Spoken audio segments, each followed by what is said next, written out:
Hello everyone, welcome back to our channel How to Guide, and in today's video I'll be teaching you how to use Airplay to stream video or mirror your screen. Before getting started, if you are new to the channel, please do subscribe and turn on the notification bell icon to get notified every time we upload new videos. Now let's get started. First of all, let me explain the difference between Airplay and mirroring your screen. So when you use Airplay, it will require the device that you're streaming to be connected to the same Wi-Fi as you have connected to your phone. So for example, I'll play a video.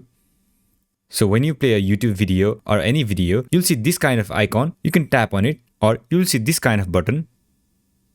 Then it will show all the device that you can connect to. But first, make sure that you're connected to the same Wi-Fi. Once you're connected to the same Wi-Fi, it will show the device name on this list. Once you see the name, tap on it. Then it will require a code. Enter the code that has been shown on the screen. Then once you connect to the device, you'll be able to play this video on the other device and use your phone freely. But when you use the mirror screen feature, it will stream the exact thing that has been shown in your screen. In a simple way, it will be the copy of your phone screen. To use this feature, go to your control center by swiping down from the top right corner of your screen.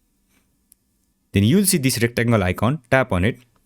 Then on this pop-up, it will show all the device that is eligible to mirror your screen. Once you tap on the device, it will show a code. Once you type in the code, your devices will be connected. Then it will mirror your screen. So this is how you do it. I hope this video was helpful, and if it was, don't forget to leave a like, comment and subscribe, and turn on the notification bell icon to get notified every time I upload new videos. And I'll catch you on the next one.